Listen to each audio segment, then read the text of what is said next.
So I was chatting with Don yesterday, who lives behind me in this houseboat, and he also has a sailboat up the row.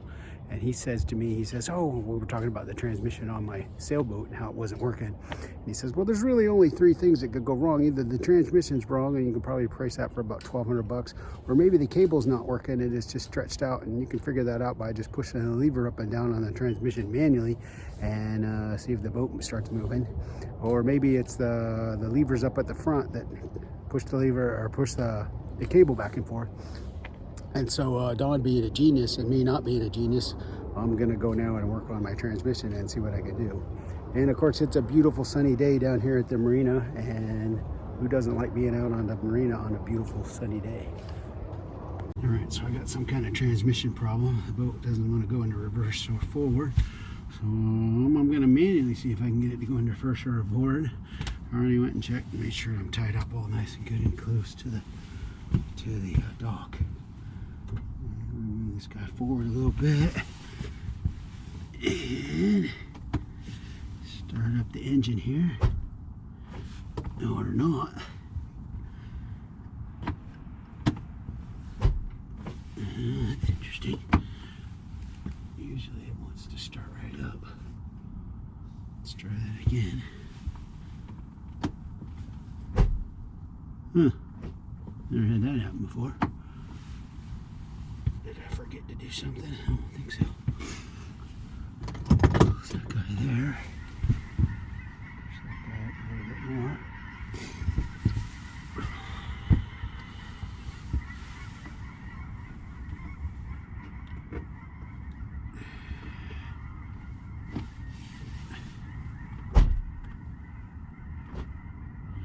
Now it doesn't even want to turn over. Usually it just turns right over. What did I do to it to make it not want to turn over?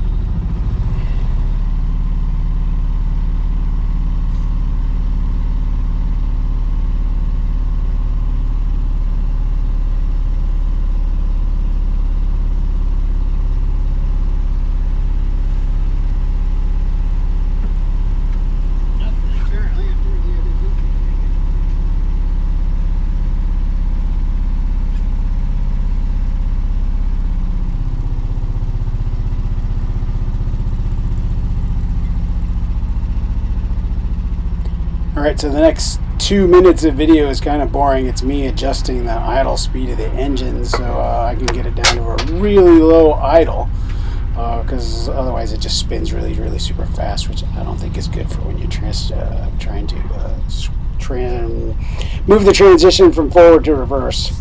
I understand you're supposed to have it at a slow idle and almost like it's dead, and then put the transmission, pop it out from forward into neutral, let it sit for a few seconds, and then you can pull it back into reverse, and vice versa. If you got it going, you can slow the engine RPMs down and then move it into neutral and then push it into forward. Skip ahead to 5 minutes if you want to see what happens with the transmission. And of course, if you listen to me talk on and on and on here, then, well, what you're seeing is the exciting work of me trying to get the engine idle speed down to a really low amount, and then I keep looking over the edge of the boat to see if it's actually moving forward or not, because it's possible it's actually in gear and it's just moving really slowly and I can't tell. At one point, the boat starts to move backwards and pull against the ropes, and I'm thinking, oh, it must be in gear, it's working, what? And then I notice that it starts moving forward again, so then I kind of, oh, well, I guess it's just moving around in the water.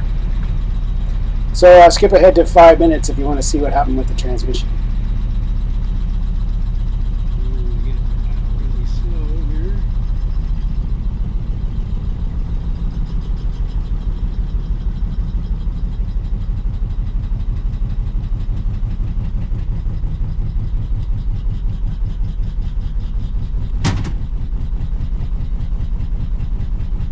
Something fell down inside. I don't know what it was. Probably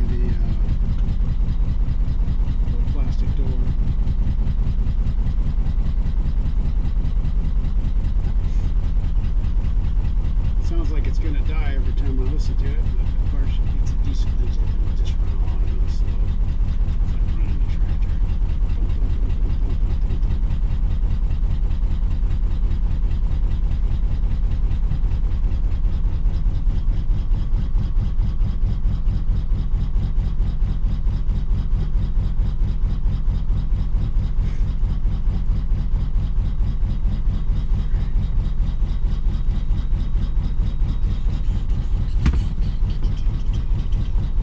go down inside and see what happens if we put it in gear.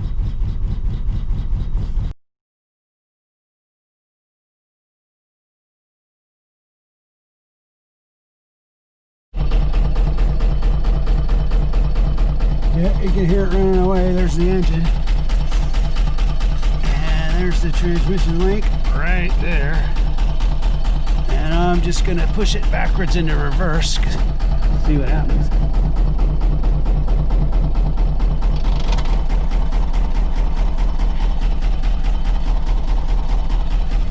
You can see it spinning away.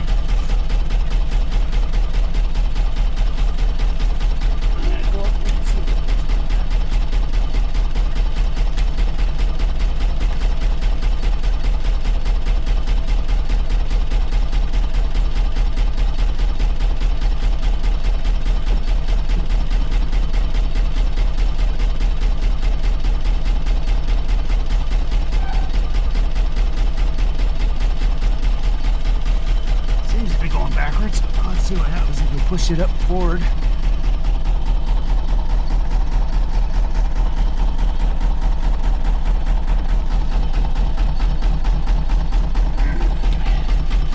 Can't move it by hand.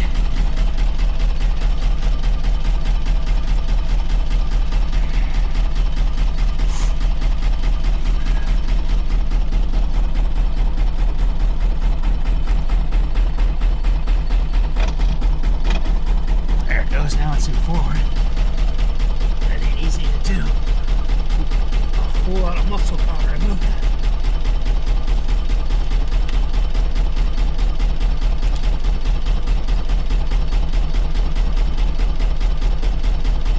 It's definitely going forward.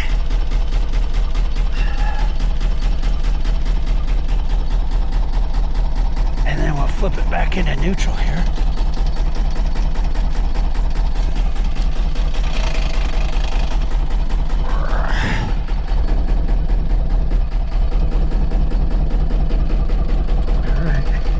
I'm going to go up and turn it off.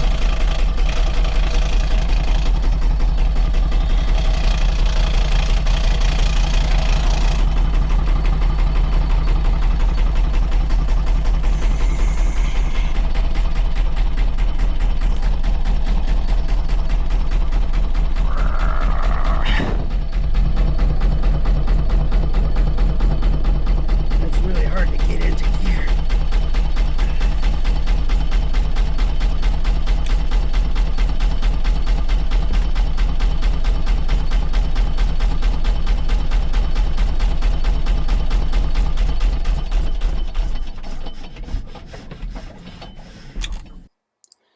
And of course, if you really want to geek out on diesel engines, here's the original Farymann marine diesel engine manual for the A30M, 12 horsepower, 2500 engine speed. I also have a whole bunch of original manuals too. They're kind of cool to look at.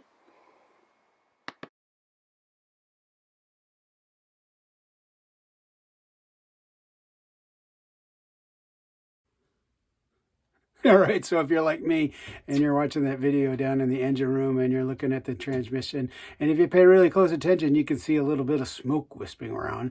And of course, the whole entire time I'm looking at the transmission, there's another part of my brain that's thinking, why is there smoke here in the engine room? There shouldn't be any smoke in here.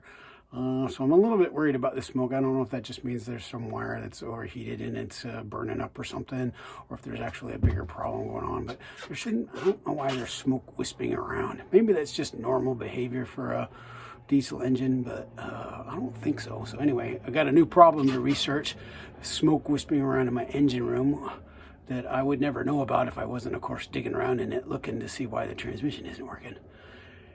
There's more exciting times here.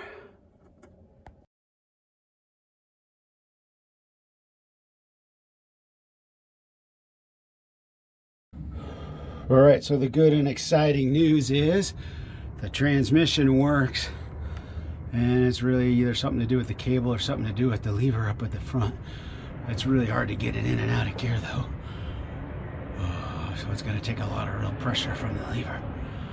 I had to use pretty much most of my arm strength to move it in and move the transmission in and out of gear. Bummer.